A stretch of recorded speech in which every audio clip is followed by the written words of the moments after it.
And welcome inside episode 10 of VIBELAND Sports, a presentation of VIBELAND Media. I'm Todd Miller, along with Kelby Peterson, Casady Fletcher. Hello, guys. Our weekly get-together party. How's it going? How's it going, everybody? Couldn't be better. Really looking forward to today. We had a lot of fun with some interviews and stuff we did last week, and we've got some good feedback, so ready to just keep moving forward. Let's go ahead and segue into that, Casady. The interview you're talking about is the bonus pod that dropped last Friday with former University of Nebraska standout and a member of the Super Bowl champion New England Patriots, Rex Burkhead. We've had a lot of feedback, and first of all, I want to publicly say thank you to Rex because he was very open, very candid, very relaxed in our interview when we recorded it a couple of weeks ago. I just thought all around it was a great experience for everyone. Oh, yeah, and he's just a great guy, and what he's doing with Team Jack Foundation is so cool, and I really admire him, and getting to hear his full story now, he made me a big fan, so consider me a Rex Burkhead fan. You may see me with a jersey or get painted up. I want to ask Kelby. He's a Husker fan. What'd you think? I've been a fan of Burkhead since before I knew who he was and the association he had with VIBELAND. And, I just was a fan of him being a Nebraska fan. And then I've always just heard from family members and people in Nebraska that just loved him. He was like a top five. Like, he is a all-time favorite Husker for a lot of members of my family and Nebraska Nation. So it's cool to get to hear that side of him and, be on our show and talking to Rex Burkhead was cool, but talking to Super Bowl champion Rex Burkhead of the New England Patriots, to get an insight on that and have a personal connection to it was just great. And it was just awesome to hear his stories. Obviously, Kelby, you have been a Nebraska fan your entire life. So you've known a lot, probably more background of Burkhead than Casady and I, either one. Did anything he say in that interview surprise you at all? Not in the least bit, to be honest. I mean, he was a hardworking guy, just straight nose. And did you guys notice how many people he shouted out on the Patriots? He shouted out, I think, the whole offensive line, his fullback. I mean, he just literally just name dropped, just never made it about himself. And that's like the Nebraska mold. I said it when he got picked up by the Patriots. My eyes perked up. I go, that is a perfect fit for Rex, I think, in my opinion, as a fan. But yeah, that was incredible. Yeah, one of my favorite answers that he gave was about what led to your postseason success, and he named every one of his linemen, his fullback, what was going on the offensive scheme. I mean, he never once wanted to take credit for it. There's so many coaches too, and he just everybody else. Hard worker, does his job, and he performs it well. Guys, I thought it was a blast and an honor to get to do. I mean, I'm like Casady. I'm a big Rex Burkhead fan now. Problem is, though, he plays for the Patriots, and I still can't root for the Patriots. But anyway, if you've not heard that bonus pod of VIBELAND Sports that dropped last Friday, go sign up. Follow VIBELAND Sports either on Apple Podcast or Spotify. You can hear that. You can hear any of our other episodes in the past. And, of course, starting with week number 10, never miss another episode of your favorite talking heads. All right, let's talk baseball. We start off with Manny Machado. $300 million contract. Maybe that's going to loosen up a little bit the gridlock that has been the stalemate basically between Machado and Bryce Harper, who the latter has still not signed, and we're 2 weeks into spring training. Yeah, it was almost like they were waiting for one guy to blink, and then I feel like any day now we're just going to get an update on the phone. Like, oh, well, there he is. Bryce finally decided which team he wants to, take $300 or $400 million from, whatever it ends up being, something stupid. Whatever it's going to be, it's probably going to be a little bit more than him. But shout out to the Padres, I guess, for coming really out of nowhere. Was not expecting that at all. They were saying they were in the hunt, looking. I never really gave him much of a chance, but they're going to be paying him. I will tell you how out of the blue this was, Casady. I read in an article last week that it caught a lot of the people in the public relations department by surprise when Machado's agent called and said, "Hey, we're coming to San Diego." There was some mass scrambling to get and control the information as best they could and get it out in a timely manner. So I think even the Padres, to a degree, were surprised by that. Manny Machado, good for him. I don't think he's a great teammate. I don't think he's a very good person, but he's not a fan. Obviously a very special talent. 10 years, $300 million. kudos to a small market team for doing that. But I'm telling you, that is a contract that is really going to hamstring them on down the road. I mean, he's going to be well into his mid-30s when that thing is at the back end of its life. And that's just really tough for small market teams to absorb. But they have Eric Hosmer. They've got one of the top farm systems in baseball coming up. So they're going for it, and I applaud them for that. Yeah, I mean, and Manny Machado, it doesn't hurt to go to San Diego either. You know, that's not a bad spot to be for 10 years and $300 million. It's funny you say that, KP, because the White Sox were really upset. They're the ones that thought they had the best offer on the table for Manny. In fact, they said they did not believe anybody else was close to their offer. Well, let me tell you something, White Sox. You don't have the best offer on the table with the Padres. If the money's close, he either is going to play in San Diego or he's going to play on the south side of Chicago, not the north side, the south side. So, in my opinion, it probably never was close. Look, the White Sox have maybe a right to be mad. I don't know exactly how the negotiations were going on, but I think it's cool that he's going to the Padres. They've been in this multi-year rebuild effort, really have been, I think, building it back the right way. And like you're saying, they have one of the best farm systems in baseball. They've just been loading up with talent. I think that's where I would be interested in going. If I'm signing a long-term deal like that, I want to know that the farm system that I'm going to be playing with in the next 5 to 10 is still going to be producing guys that are going to be coming up and having an impact. So more than anything, I think the fact that they've built their farm system and they've gone through the hard rebuild of doing it the right way and not just buying a bunch of players and coming in. Now you have the resources to bring in the one extra guy that you may need. And I guess they're hoping that he's going to be the cornerstone. Speaking of professional baseball, former pro baseball player Kenny Barton joins us in our second segment. If you don't know Kenny, he's got a great story. You're really going to like him. He was a very pleasant interview, and we hope to have him back on in future episodes of VIBELAND Sports as well. Kenny Barton, who is an instructor now out in California with youth baseball, will join us coming up here in our second segment. It's not on the agenda, but I want to bring in Bryce Harper for just a moment. If you guys are Bryce Harper, the Phillies last week were thought to all but be wrapping up Bryce Harper. Now all of a sudden, at the first of this week, comes news that the Los Angeles Dodgers are back in play. If you are Bryce Harper, do you sign a 10-year, $300+ million contract with Philadelphia, or do you take a shorter deal and go to Los Angeles?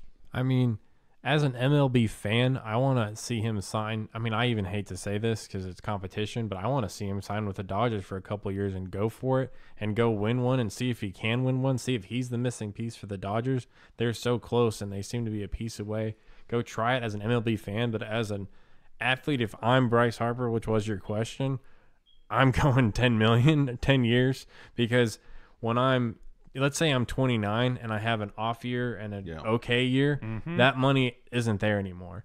The fact that I have 30 million for the next 10 years coming in, I'm sticking with that, by the way. And I like your thinking there, KP, because Harper has never put up huge numbers really to justify a $300+ million contract, and he's really never won anything. Now, from a talent standpoint, from a marketing standpoint, he's one of the biggest names and most attractive guys out there.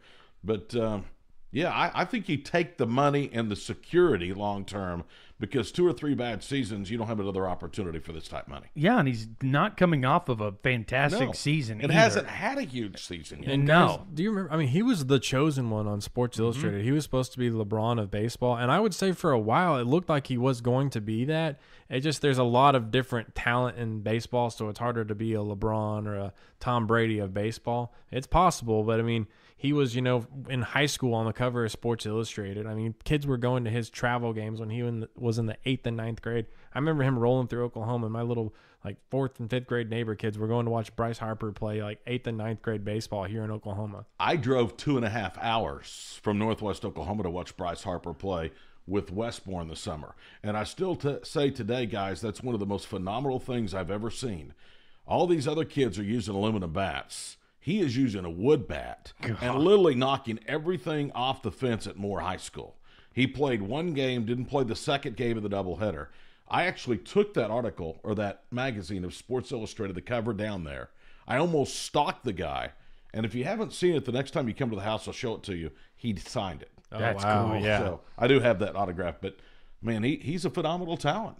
But the Washington Nationals, for all their talent, have never won anything, and he's a big part of that franchise. Absolutely. And with baseball, injuries happen. You can't play 162 games every season and expect your body to hold up. But he has had some injuries that have set him back for lengthy periods of time so far. And if that trend continues, I mean, that's why I think you got to take the money up front. You don't know what's coming down the road. And if you have an injury-shortened season and you are striking out higher rate, it could be dangerous for him. Right now, he's the hot ticket.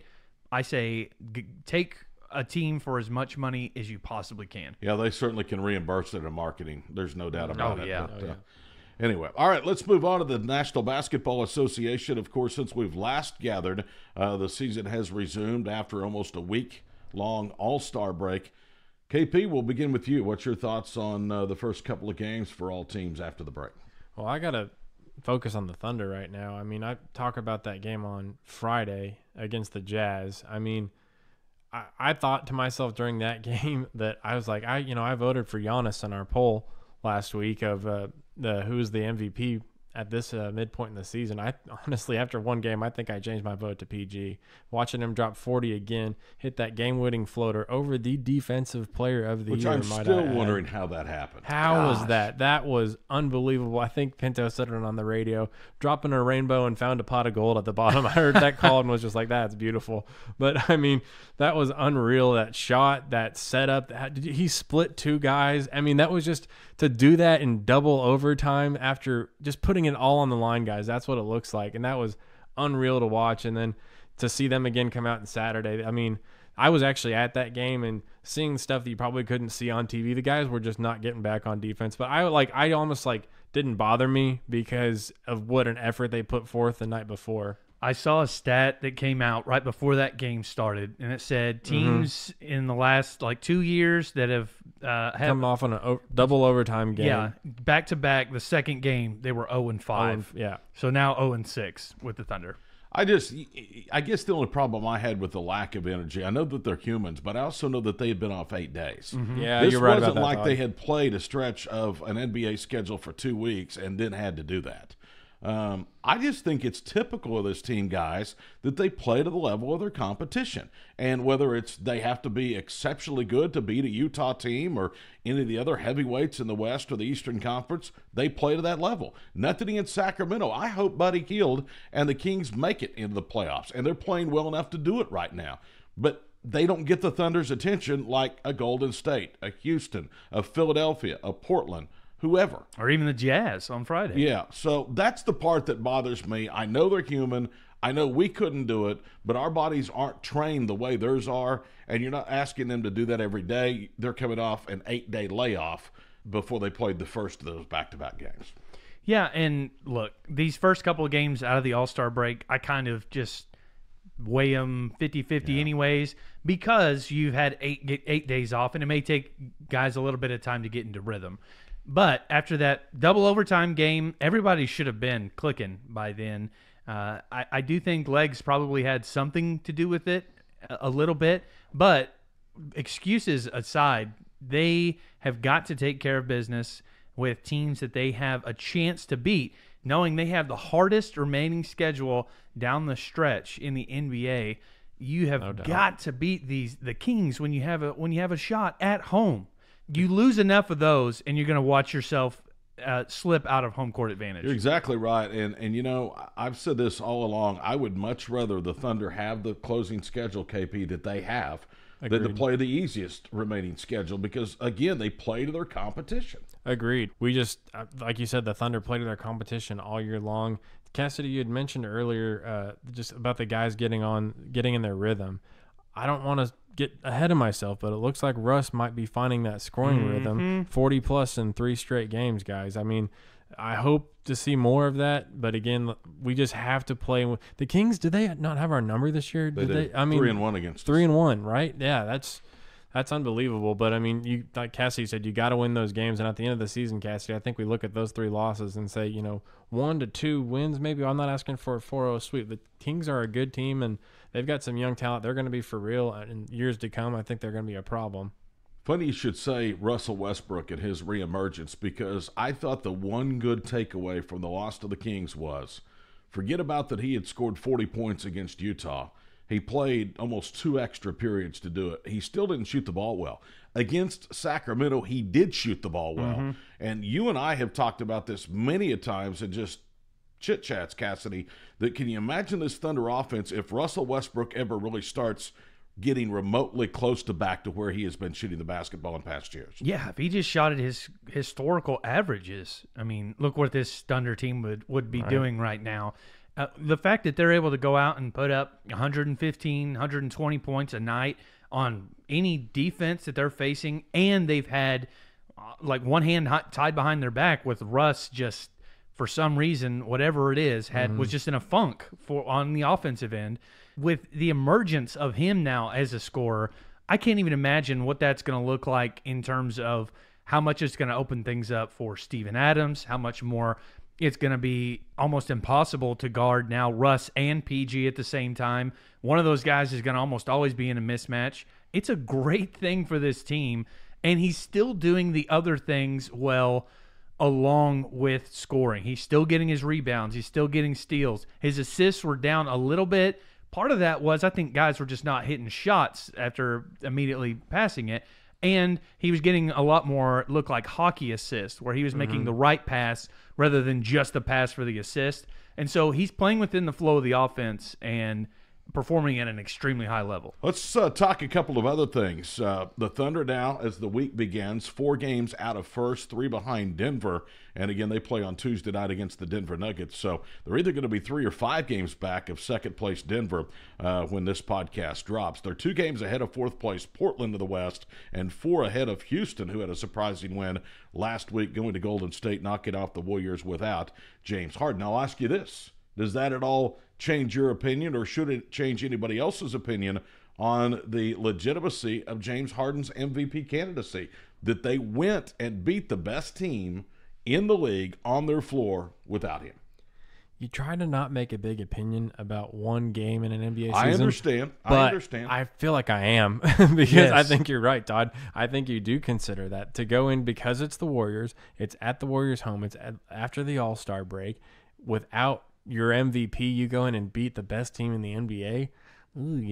They can be done without him. Would the Thunder do the same? I don't want to have this argument. I want the Thunder to win no matter what. But in the MVP talk, I would say this. To me, this pushes Paul George ahead of James Harden, if not Giannis, in my head. But keep in mind, the Thunder have beaten the Warriors in Golden State, not without Paul George. They did it without Russell Westbrook. So it has been done. Yeah, you're right. Yeah. So, I mean, if you want to look at one game, maybe that elevates Paul George. I don't think it matters one way or the other. But I'm just telling you, everybody's in love with James Harden because of what he does on the offensive end. Giannis and Paul George, by far and away, are much more complete players right now, this stage of the year, than James Harden has been. Now, here you can validate Harden because they are 34-25, I believe, at the start of the week, right in the middle after a slow start. They're nowhere even to be found in the playoff standings if it's not for Harden. Yes, he's the reason why they are doing as well as they are. Yeah, but at the same time, when he steps aside and you see what that team does without him, and the fact that it played maybe better as an overall team without James Harden, that hurts his MVP candidacy in my mind. Speaking to the MVP, that was our question last week on the VIBELAND Sports fan poll. Who is your first half MVP? There were over 100 votes cast. Congratulations and thanks to all of you who logged on Twitter at VIBELAND Sports. It was A, James Harden, B, PG-13, C, Giannis, D, anybody else. Anybody else got 4% of the vote. Harden 10%, Giannis 22%. Casady and I win again. PG-13, 64% of the vote. And the new Vegas odds are out. I think you were saying, Casady, Paul George still not one of the favorites. Yes. James Harden still right there in the thick of things. Yes, Giannis did jump James Harden in the MVP, the latest betting odds that I've seen. Now Giannis is minus 200, James Harden was plus 250, and Paul George plus 700. So still an underdog to say the least. Get over 100 votes on our fan poll last week. 64% of you agreed with Casady and I and say that Paul George, PG-13 is the first half MVP. All right, one other thing. Let's talk NBA, and that's the Los Angeles Lakers. We almost made this our fan poll question of the week.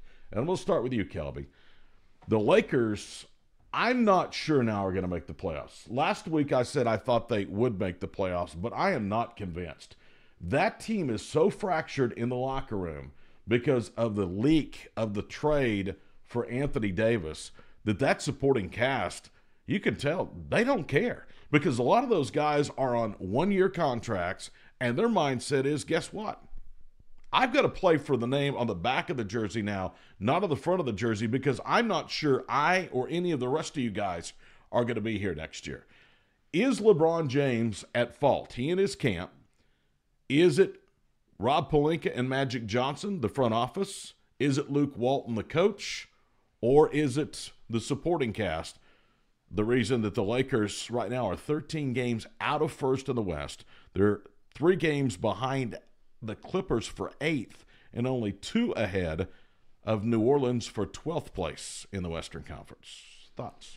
I mean, you have to point the finger at LeBron and but again, you got to point the finger at the management for allowing it to happen. And just, like I said, I keep going back to this. I don't think it's talked about enough that they had a plan with this young core with Brandon Ingram, Lonzo Ball, Kyle Kuzma. They had a plan for these guys. And it just, as soon as LeBron came in, I think everything changed and they were willing to chase the superstar. And the team's realizing that we're not, as together, we're young. I think LeBron, too, another reason to blame him, he's not being patient. He's got to have this now. And, did he come to L.A. to be patient and raise these young kids? Or did he come to L.A. to star in Space Jam 2 and, start his afterlife basketball career, which you can't hate on him. But if he's coming in here and he's saying he's LeBron and trying to be the GOAT, he's got to do basketball first. You can't hate on him for setting up the afterlife, but right now you've got a long time to have an after career. Right now you're in the NBA. Right now you're one of the best players. You take advantage of it. You go for it. And I think you got to ride with the guys you got right now. And he's not doing that. Here's what's interesting, Kelby, because you talk about patience. That was the theme when LeBron signed in LA. Patience. Let's just get to the playoffs this year with the young supporting cast. And all of a sudden, Anthony Davis decides he doesn't want to be in New Orleans anymore, probably would like to be a Laker. LeBron James and his camp starts to just implode everything. And all of a sudden, we forgot about the early season theme of patience. Making the playoffs for the Lakers would be good. They forgot about that after they got off to the hot start. LeBron had them as high as 4th in the Western Conference in the first month and a half of the year. Then he gets hurt, and it's been a spiral ever since downward. And then, of course, the fuel being thrown on the fire, Casady, by the New Orleans Pelicans. Look, ultimately, it all comes back to LeBron, because I think he's making those decisions that the GM is not necessarily making, or LeBron has a big hand in those decisions being made. We talked about it on this podcast before, how he's basically the player GM for any team that he suits up for. So I think ultimately all of this sits at the feet of LeBron James and what his camp has done. I got to say something it's funny. I think I got to share it with you guys. I got to give credit where credit's due, though. This is from El Prez at Barstool Sports, said this. LeBron James, the star of Space Jam 2, the star of The Barbershop, who moved to L.A. to concentrate on his acting career, who 3 weeks ago said he has nothing left to prove and doesn't care about winning anymore, who tried to trade away all of his teammates away, who tried to get his coach fired, says the reason the Lakers suck is because he's the only one solely dedicated to basketball. Oh, boy. I mean, that's a big comical way to look at it, but is that not all true? Like, I'm the only one dedicated to this team, but 3 weeks ago you said it's not about winning anymore. You're doing all these things outside of the court. I mean, you're bringing wine into the games with you. What is this? I don't know. it's kind of sad to see, guys, because it's not how I wanted it to go for LeBron. I wanted him to. It's not bad enough for me. I don't know. It's hard to say I like him because MJ's the GOAT to me, but like it's starting, the argument's starting to not even be able to happen anymore. Look, Exactly. Look, LeBron James is doing what he always does. When he doesn't get his way or things don't go right around him, he starts throwing teammates under the bus. He gets coaches fired. LeBron James is the best player in the NBA, even at his age, to watch from an entertainment standpoint. He and Russell Westbrook, I think we both probably can agree to that. Yes. But why I've never been a LeBron James fan, it has nothing to do with him as a person. We've talked about this on this podcast before. The guy was handed millions of dollars as an 18-year-old kid who was raised in a single family, and he's never been anything but an exemplary citizen. Mm-hmm. But Beyond I cannot exemplary. stand. I cannot stand what he does to franchises, and he's had everything go his way everywhere he's been for the most part. He gets the players around him that he wants. He knew what he was signing up for when he went to Los Angeles. Don't tell me now all of a sudden these guys don't want to win. They don't want to win because your camp wanted them out of there. Mm-hmm. Yeah, it's hard to say that these guys aren't completely bought into L.A. when they were all thinking they're about to move to New Orleans 2 weeks ago. I mean, it's a joke. It's what's going on with the Lakers right now. I think it's hilarious because I'm not a Lakers fan. Can't get bad enough for this guy. Yes. And now, what's happening with LeBron? I'm kind of where you're at, Kelby. No. I like LeBron. I used to actively root against him. Yeah, Always will, same. just because of what we're seeing in Los Angeles right now. Well, I mean, and it's the LeBron effect. We're just gonna sit and wait until he trades everybody away and gets his guys in there. All these guys are gone, and it's just like the Cavs. It's then when he's done, it's just a shell, and you got to start all over. But you know again. what's the problem with the Lakers? They don't have shooters. You think about when LeBron James has been good. He had Dwayne Wade in Miami. Mm-hmm. He had Kyrie Irving in Cleveland. He did not particularly mesh well with Kevin Love in Cleveland, and there were times he didn't mesh particularly well with Chris Bosh in Miami. They don't have any shooters on this team. They don't have enough shooting. And here's the thing. You go get Anthony Davis, okay, you become a better team. That's not going to fix their problems. They still will not have perimeter shooting. They'll be more attractive to perimeter shooters, but again, it's the LeBron way. It's not. It's gonna get. He's got to get that one piece to get more. You know? I think there's people out there that don't want to play with LeBron James. I think it's And more I think so that- than ever before. I do too. And There's I a think the lot. Lakers are fooling themselves if they think he's just going to rubber stamp whoever he wants out there anymore. And I said it a few weeks ago, and I'll say it again. All these problems started and rest at the doorstep of PG-13 because they thought they had him. They didn't have to make a trade for him. And he said, not only no, but hell no, I'm not going out there, and you're not even going to talk to me. I think that's going to go down in history as just a historic sports decision and the right one. yes. Amen.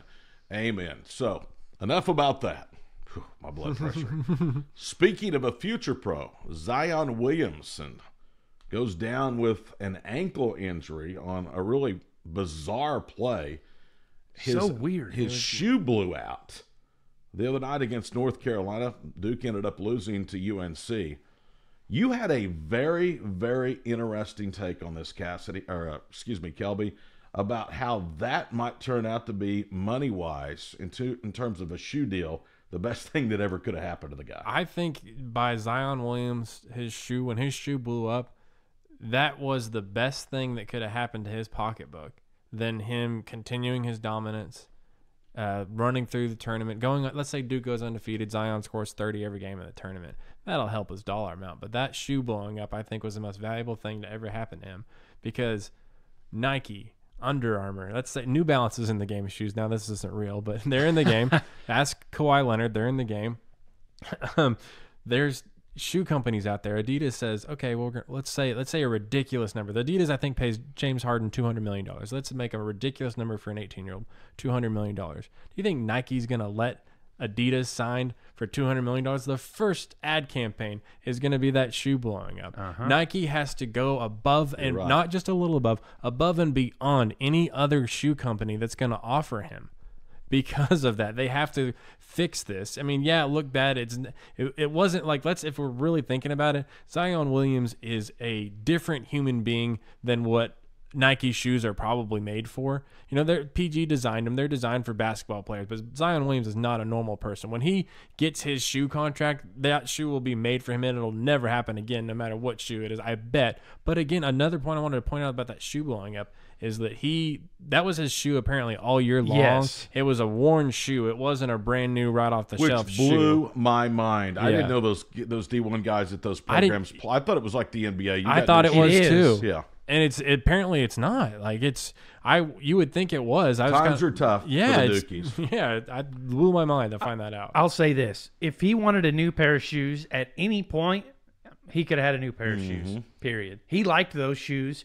I heard that there were other guys on the team that had multiple pairs of shoes this year, but he just was a guy that always wears the same pair. And Some guys are superstitious. It's real. Yeah, and every single NBA player after that said, don't ever do that. These guys are like, sometimes I would change my shoes at halftime. Dennis Schroeder did it the other night. Yeah, like seriously. I've seen Russ, and I remember KD back in his foot injury. I think in one game he wore like 3 or 4 different pairs of shoes. That's a normal thing for these guys to do. Yeah. But also, when KD's initials are on the heel of the shoe, it's probably a little easier to switch them out. I just honestly figured He's the that designer. they were made to change their shoes every game for reasons such as what we just Yeah. saw. I'll tell you something interesting. Casady and I a few years ago were in Colorado with OBU's women for a regional tournament. Yeah. And we got a behind-the-scenes tour of the Pepsi Center and went into the room where they store the shoes for the Denver Nuggets.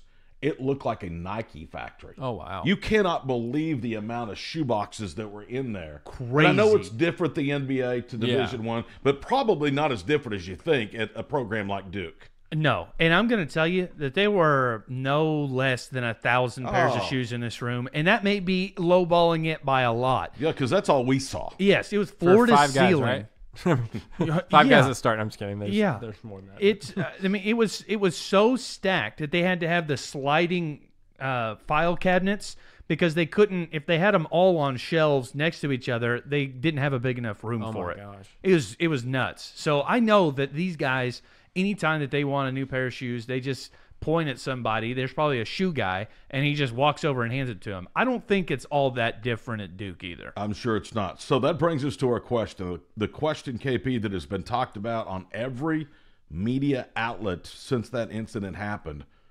What should Zion do? Does he come back? Does he sit out the remainder of the season? Does he come back for the postseason? What's your thoughts? I think, I mean, again, it's what Zion should do.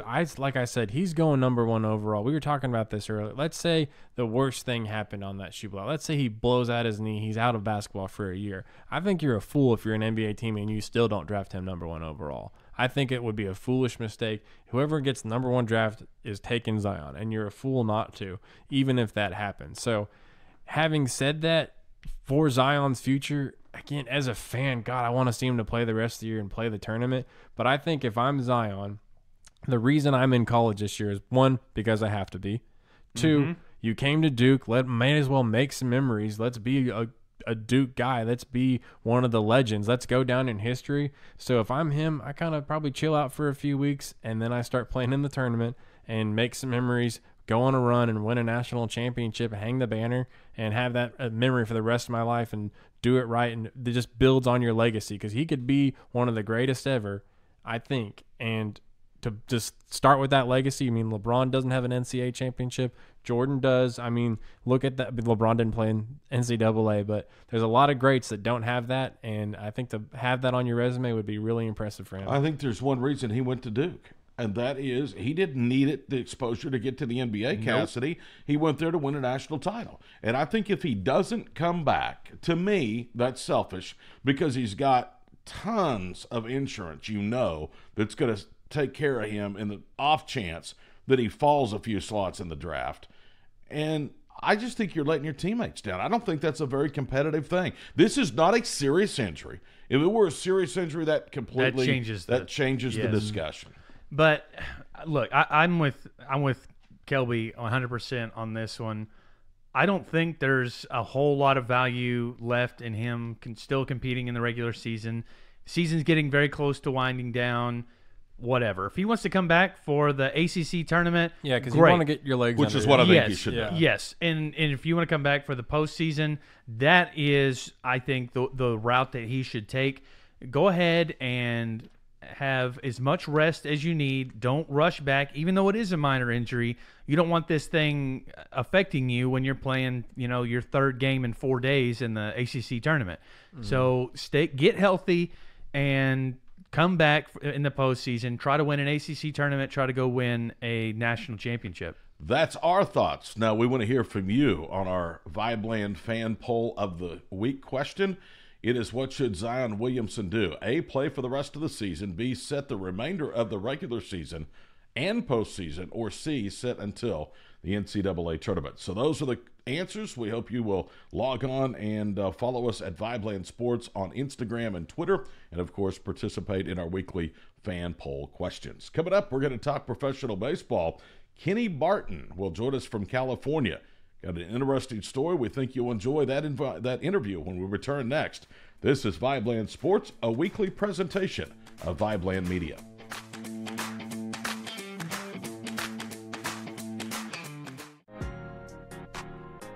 Hi, we are VIBELAND. We are a creative network fostering and cultivating growth amongst a community of artists and innovators. Here at HQ, we inspire young entrepreneurs to pursue their ideas and fulfill their highest ambitions.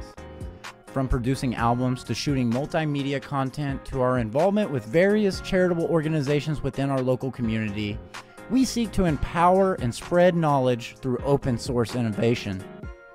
We here at VIBELAND look forward to the future and hope you will join us on this exciting journey. Create, innovate, educate. VIBELAND.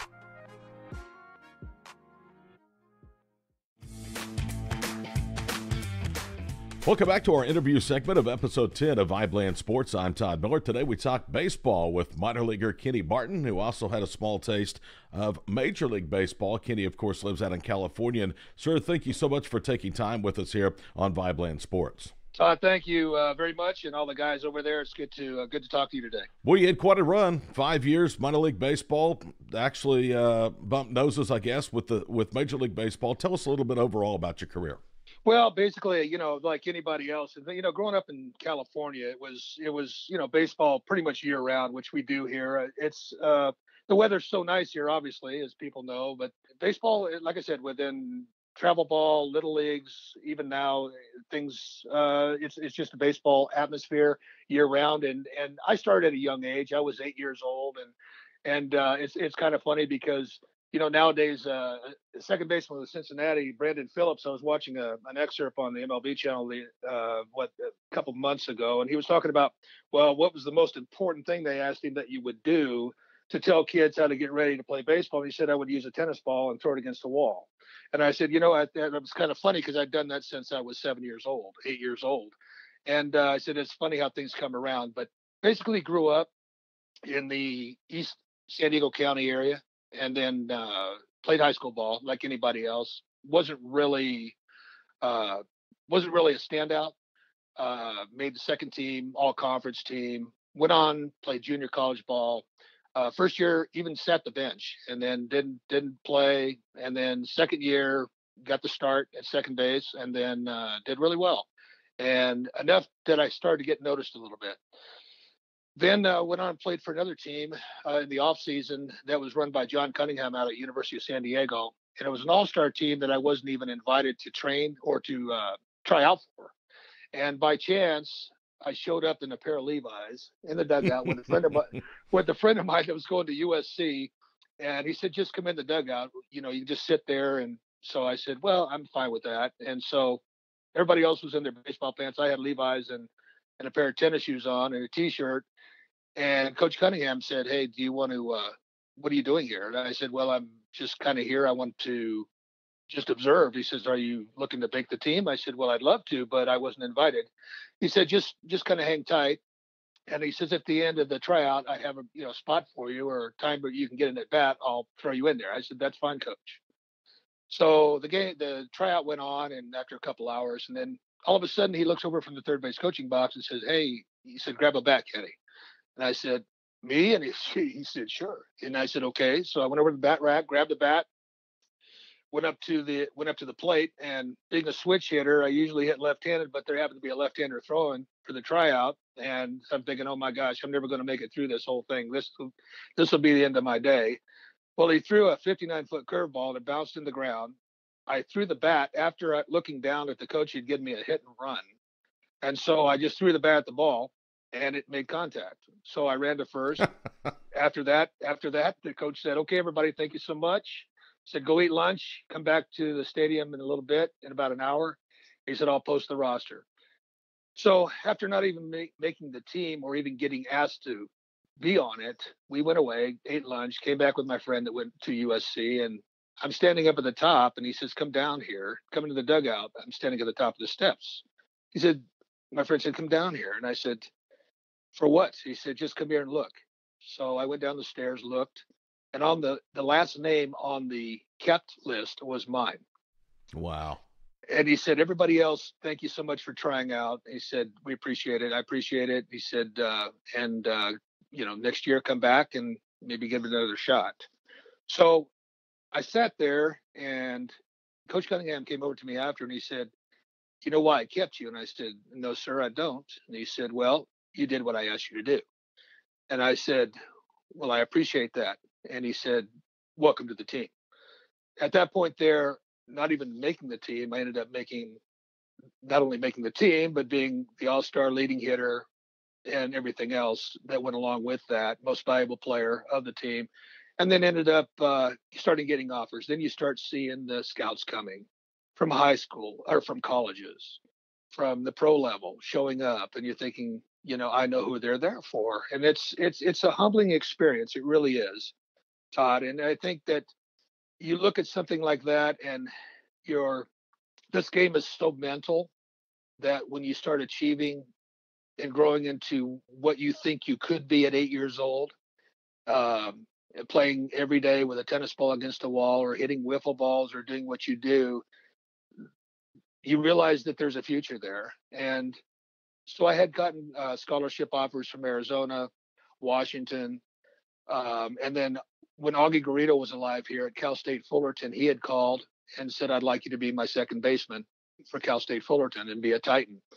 And I said, well, I appreciate that, Coach Garrido. I said, I have to discuss this with my parents and decide what my future plans would be. Do I want to go back to school, or at 19 years old, should I just go ahead and give it a shot?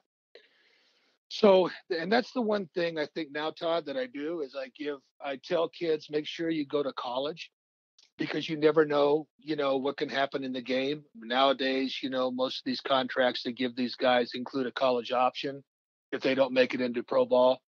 But back then it wasn't the case. And so therefore, I went with San Francisco and played with them, and then went straight to A-ball and gave up the college option, and then played there for 4 years, then got moved over to Cleveland in 1980. Did real well. Obviously made the All-Star team in Double-A in the Southern League at Chattanooga in Double-A ball, and it was really, at that time I felt like I really kind of made it, because my shortstop was Cal Ripken. I was playing second base, and once you get to that point, I think you realize that you've kind of arrived, and then and you're really at the threshold. You're close to that brass ring. Finally, after all those years and all that time of work had kindly had come to fruition. So. Former professional baseball player Kenny Barton of California is our guest on this episode 10 of VIBELAND Sports. Kenny, you mentioned your shortstop was Cal Ripken Jr. You also have another interesting story about how your career rubbed up against another would-be Hall of Famer in Ryne Sandberg. That's correct. Yes. Yeah, Todd, it's funny you said that, because actually what ended up happening was in my season in AAA with Charleston in the International League, we were playing a game in Columbus, Ohio, and I had got on a single, and then I think there was 0 or 1 outs. Either way, It was a ground ball in the what we call the 5-6 hole, which had been the shortstop to his right, third baseman to their left, and I went in to break up the double play at second base, and that particular field had all turf, but just dirt around the bases and home plate. So I slid through the dirt and to break up the double play with the second baseman at that time. His name was Pat Tabler. And anyway, I went through him. He had a decent career too. Yeah, he did. He was steady. Pat was a good, solid player, definitely. And I went through him, came up, and I got a cleat caught in the seam. And when I jumped back to the bag, I heard my foot kind of go. Broke about 3 metatarsals on my left foot, and then wore a cast for 6 weeks. Came back, and it just never really healed. But you know, my the following season in spring, I had gotten released, and the thing was that my agent at that time had called me and said, "Listen, can you play anymore?" I said, he said, "I know you just got released today," and I said, I'm having trouble with my foot, this and that. I said, I just don't think, I can maneuver like I used to. I'm 26 now. Not that I'm old by any means, but I'm damaged goods. And basically, he just said that, well, the Cubs are looking for a second baseman in the big leagues right now, and they like you a lot, and they want to make that they want to make that offer. And I said, I just don't think I can do it. And my agent told me, well, they got a kid that's coming up in A-ball or double A. I'm not sure, A-ball, double A. That they're looking at, and they're probably going to go with him if you can't do it. And his name's Ryne Sandberg. So I said, and years later, here we go. He's a Hall of Famer, right? So yeah, that's the way life rolls. So what you're saying is, if things had worked out, I could drive to Cooperstown, New York. It'd take me a few days, but I would get there and I would see a plaque of Kenny Barton and not Ryne Sandberg there, right? Well, let me tell you what, that boy, it was a special talent, and to be honest with you, I couldn't have competed at his level, but I would have been an average, everyday player in the major leagues. That's not by my own thoughts or choice, but this has been told to me by Major League Baseball scouts that I've encountered ever since, that are still alive, actually, that I've talked to before. They said, your hands were really good, and you had the fastest hands we'd ever seen at that level, all the way up through, and then you were a switch hitter, but you can't touch Ryne Sandberg. I mean, he is a phenomenon, and what a great player, a great career, and a very, very deserving man in the Hall of Fame. I'm sure, Kenny, you don't live with regrets. I mean, your story is wonderful about how you managed to get yourself on a team that you weren't originally supposed to be. That led to many more opportunities. But do you ever look back and go, if I could have stayed healthy maybe just a little bit longer, what baseball could have actually been for me? I do, and I do, Todd, and that's. But as far as regrets go, no, I have none.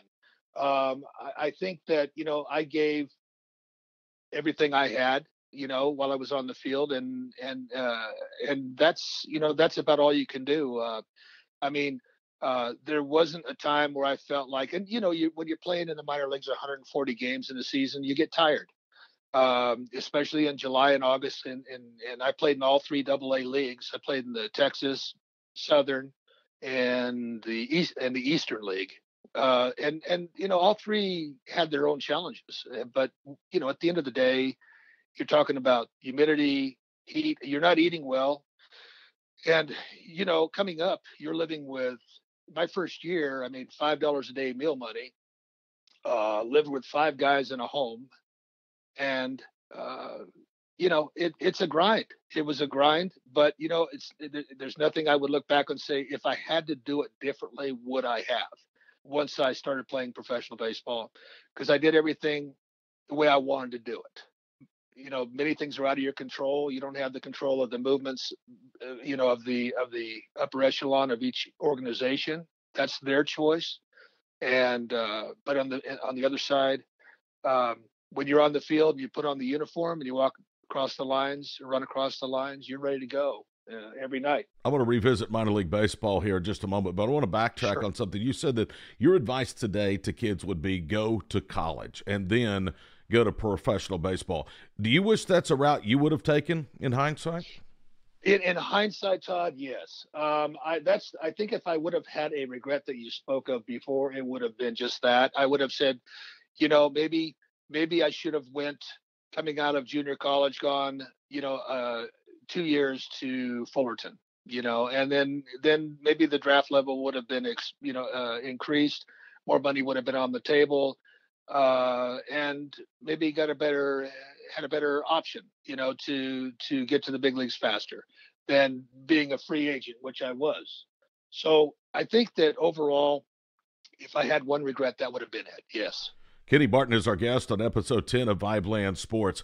Let's revisit minor league baseball. I swear that about every player that has ever played in the minor leagues could write literally story upon story upon story that could be classified as horror stories about their time in the minors. It's brutal. The lifestyle is brutal, but the pay really is unfair, don't you think, especially in today's game with so much money being involved at the major league level? Well, Todd, let me basically just, basically the whole baseball itself is different from football or basketball. If you are a football player and you come out of college, you either make it or you don't. There's no minor league system that you're going to come up through.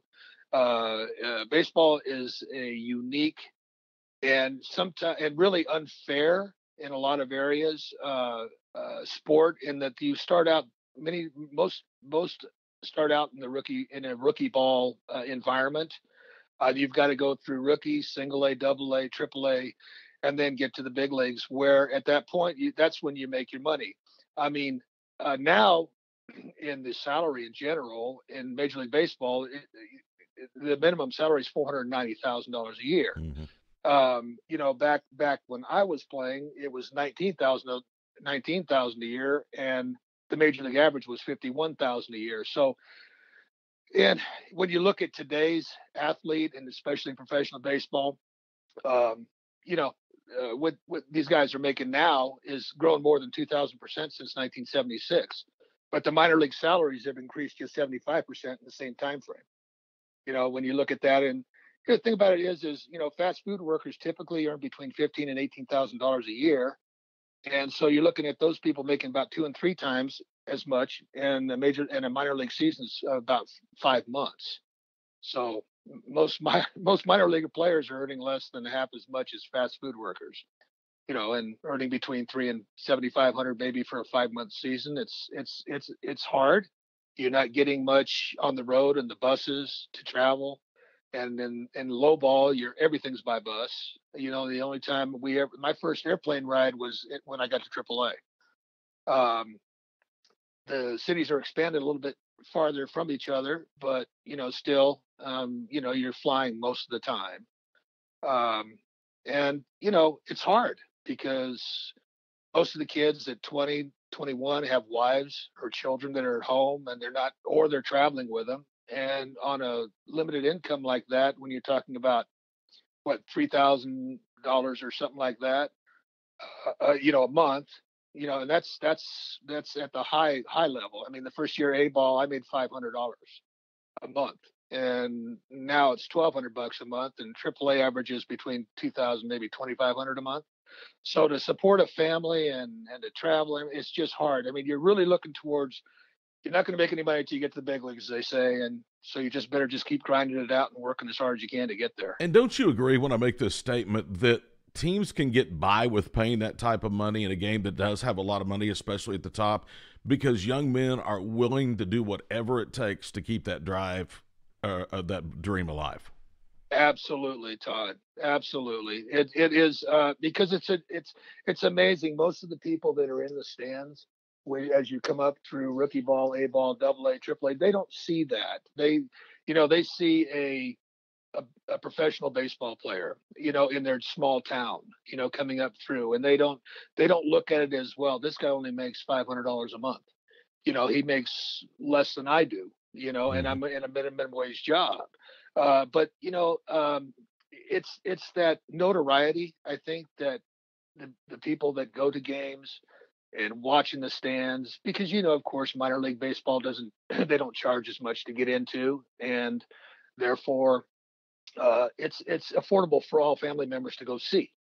So it's fun baseball, because the guys in the minor leagues are really trying to give it all they got, and I'm not saying the big league guys don't, as much. But, the minor league guys they're working every night hard and going home with hardly any money in their pocket and living with 3-4 guys in an apartment or a house. And one guy has maybe a car and shuttles everybody to the stadium and back and forth every night for, however many nights you're playing at home, which in the minor leagues is usually 70 nights, 70 games, and you have 70 on the road. Basically what it is, Kenny, it's an extended version of Little League Baseball, isn't it? Except it's not mom and dad's driving to the ballpark. Absolutely. But, you're holding on to that dream that one day you can grab that brass ring, and it's not usually when you're playing for 5-6 years in the minor leagues. It's generally not that you don't have the talent to be there. It's usually what ends us all. What ends all our careers really is injury. If you've been there that long, you have something going on.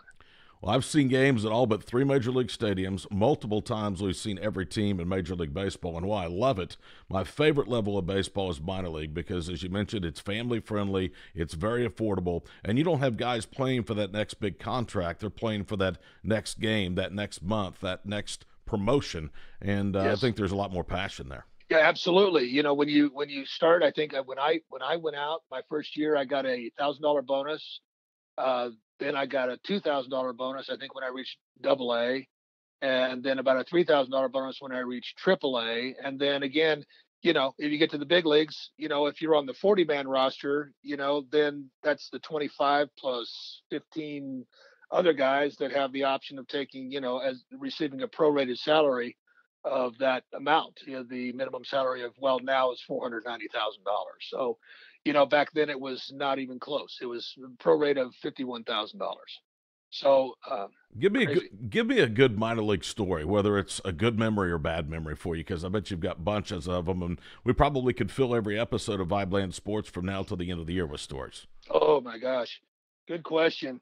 Oh, I've had so many. It's crazy because we used to go and watch movies on our days off, and there was a movie that I think you know it well, that Kevin Costner was in, and it was not the Durham Major Bulls, League, of course. Absolutely. And the crazy thing is, we'd go out with the boys, and we'd watch them flood the field. And after playing for 2 weeks at a time without any rain out or being tired, one night, I think it was in Dubuque, Iowa, we left the hotel at about 2:00 in the morning, me and a couple of the guys, and we went out and turned on the water on the field and flooded that field. And we ended up not playing that next night. That's just one of the mischievous things that we kind of pulled off. But, there's such a camaraderie between ball players and in the minor leagues and the guys that you grow up with and you still keep in contact with. A couple of my teammates after all this time, one of them managed the Montreal Expos for a year. One of them managed the Arizona Diamondbacks when they went to the World Series and won it. So it's a very, very tight-knit community of guys, whether you're a minor leaguer or a big leaguer. Baseball people are a unique bunch, and you're an elite group. So we're very, very tight, and we still keep in touch. And in fact, now, I took 24 years off of the game and went away and got a retirement through another company. And then a friend of mine who played for the Seattle Mariners, he played with Ken Griffey, asked me I met him in Arizona, and he said, "Listen, I need you." And I said, "Where?" And he said, "Corona." And I said, "Well, I'm just about 30 minutes away." So I said, "Let me just see what you got going on." And we partnered up, and we've been together for 12 years. Tell us what you're doing. I know that you're kind of giving back in a way to the sports, aren't you, and helping to scout, develop, train upcoming young talent. Yeah, Todd, there's not a lot of guys, and we talk about that a lot, that would actually share their secrets. Back when I was playing, everything was pretty much, I do it this way, and this is how I get it done, and I don't like to share that, and I will not do that, for the youth or share that knowledge with any, players, because of course, you work so hard to figure out what your inadequacies were, what worked for you, what your talents were, and you put them to use. I think basically when you look back at it now, that was then. But I've always enjoyed the youth and the kids, and the guys that I work with. do the same. One of them has got a World Series ring with the Marlins, Florida Marlins, and one of them played with Ken Griffey Jr. and he played in the big leagues with Seattle. And then there's me. And we love what we do because we love kids, and we want to see them expand, and we want to give them the knowledge that we had coming up, and make them better ball players, so that we can all leave a legacy upon the youth, moving forward. I think if you don't use it, if you don't use your knowledge to make someone else succeed, then I think your life's kind of a waste. I really do. And I really love what I do. In fact, I'm starting here in a little bit, and we'll have my set clients for the day, and go in with a smile and do my job, and make them better, and answer any questions they have, and help them to succeed, because really it's all about them, and seeing them succeed. I don't get any gratification myself out of on the egotistical side of me being this or that. I just give them what they need, and each kid is different. And each kid needs a different training or a teaching side, depending on their personality. So you just got to work with each kid on an independent basis. You know you're doing something right after you retire when it checks off a bunch of different things. It obviously helps supplement your income. It keeps you in the game of baseball, and it first and foremost allows you to give back to young kids. I mean, this is the perfect opportunity for you, isn't it? Yes, it is. Yes, it is, Todd. I mean, like I said, I've played the game. I've stepped away from it, and I stepped away really because I was really, to be honest, I was burnt out. I was injured, but I was burnt out, and I just took a step away. I said, I've had enough, and because I had spent my whole life doing it, and it kind of left like a bad taste in my mouth, not because I was injured, but because things were, had been promised, but were never delivered. But that's a separate storyline. And I think that, I just need to step away. And when my partner got a hold of me, and I said, yeah, I think, once I saw that they were doing, he said, just come in and take a look, and don't make a decision, Kenny, just KB, just do what just watch. And I just immediately felt this is the place for me. And it's been 12 years, and we love what we do. And yeah, I mean, the income's good. But it's more than that. It's more than I can go home every night and say, you know what, I helped somebody today. Yeah. And I think you can't not ever discount that. Last question for you. I'd love to have you back because I think you got some great stories and much more insight that we could probably talk about for hours. But let's say you're the commissioner of baseball. There's a lot of issues facing the game, some good, some bad. What would be the one thing that you would try to change to move the game forward? Well, Todd, I'll tell you what, the last week has really been kind of crazy and of historic proportions, because if you look at the Manny Machado issue down the road here, the San Diego Padres paid Manny $300 million for 10 years. I think, and I don't say that's a bad thing. I say great for Manny. I think that's a super thing for Manny, and I think it's good in a lot of different respects. You've got other guys that are making maybe $2 million, which I'm not saying you should sneeze at. There's just a lot of different, I think overall, if I was to do something, I think there probably is too many minor league cities. And I probably would say, listen, maybe get rid of rookie ball and then just have a short season A ball, and then maybe a high class A ball. If you cut, I don't know how many, you figure 27, there's 30 clubs, and you got 25 on each roster. You're looking about 750 players, something like that you can discount and just say, okay, let's start with that, and then let's get rid, because the minor league operations the costs of those are millions and millions of dollars. But I think you can tighten that up a little bit. So I think that's one thing I'd start looking at. I think overall, we talk a lot about this whole launch angle thing a lot, which we didn't talk about back then. That's not on the commissioner's side, although it's a talking point for sure. How what pitchers are doing now with these players at the big league level, and how they're kind of getting rid of their power by elevating pitches, as opposed, with these guys, they know who launch angle. But anyway, long story short, I think that's about it. I just start at the minor league level and work up. I'll give you some more time to think about other changes, and we'll have you back on again, would you? Sounds great, Todd. I appreciate it very much. I'm telling you, you've been one of my favorite guests that we've had on the 10 episodes of VIBELAND Sports. You were outstanding.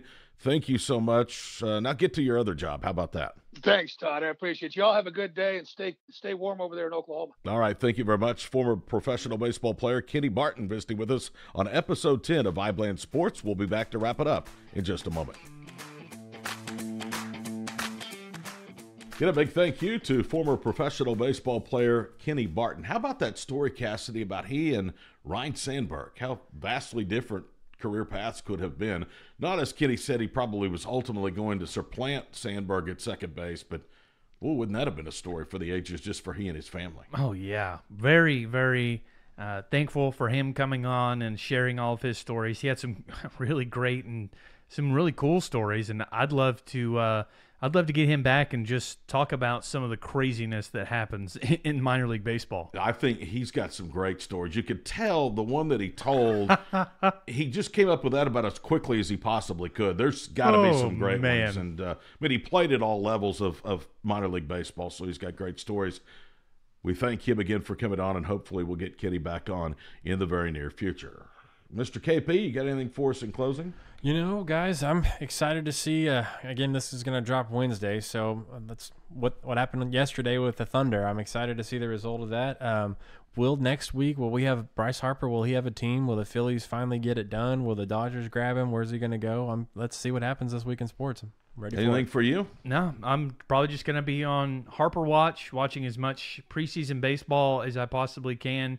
I'm just starting to get the baseball fever a little bit. So anything to do with a baseball diamond, I'm probably going to be locked in for the next week. I have been watching baseball. I've been listening to baseball. My baseball fever is, I need to probably be iced down. It's red hot. Oh, by the way, you're going to have plenty of time to follow what Bryce Harper's doing. You and I have a date to Arkansas this week. Oh, it's going to be great. We'll be down in some of the best cities in Arkansas for 3 days. And if you're listening to this, you should know that I am not thrilled about the cities that we're going to be at, but I am thrilled about watching some Bison basketball. All right, that's going to wrap up episode 10 of VIBELAND Sports. If you haven't already done so, give us a follow on Twitter and Instagram at VIBELAND Sports, VIBELAND SPORTS. You can follow us and subscribe on Apple Podcasts and also Spotify. Never miss another minute of VIBELAND Sports. And again, we'd love to say this. If you like our show, tell somebody. If you don't, hit us up. We've got thick skin. That's the only way we get better, and we can decide what to talk about in terms of topics that interest you as well. For Casady and for Kelby, I'm Todd. We'll see you next week for another edition of VIBELAND Sports, a presentation of VIBELAND Media.